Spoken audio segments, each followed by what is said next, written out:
याचका थांबू नको दारात, मज आणून द्या तो हरिण अयोध्यानाथा.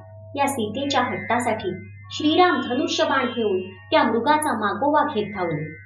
रामाचा बाण वरणी लागताच तो मायावी मारीच, हा सीते, हा लक्ष्मणा, धाव धाव असं मानवी वाणीनं ओरडला. तो साध श्रीरामांच्या साधासारखाच होता.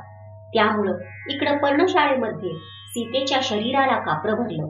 श्रीरामांनाच काहीतरी अपघात झाला असावा या कल्पनेनं तिनं लक्ष्मणाला त्यांच्या शोधार्थ पाठविलं. आश्रमात ती एकटीच उरली.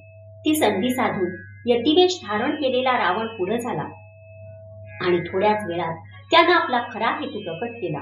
तो तिच्याशी लगट करू लागला. तेव्हा ती महापतिव्रता मैथिली त्याला कातर स्वरांनी बजावू लागली. याचका थांबू नको दारात,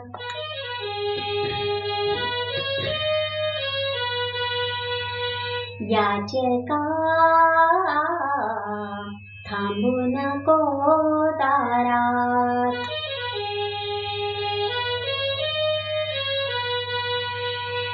घनवीरांची मूर्त वीजमी, नको सजाळू हार, थांबू नको दारात.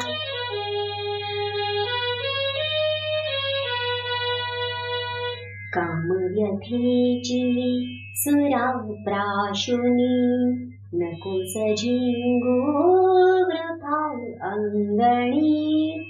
जनकसुतेचा नख स्पर्शही, अशक्य तुझ स्वप्नात, थांबू नको दारात.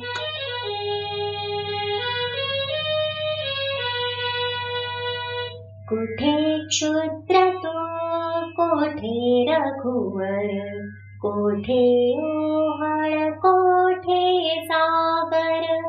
दिश सदृश तो रामचंद्र ते, अमृत रे साक्षात, थांबू नको दारात.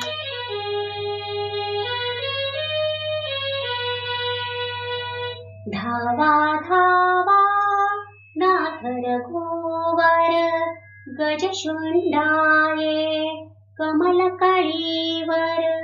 असाल तेथून ऐका माझा शेवटचा आकार, शेवटचा आकार.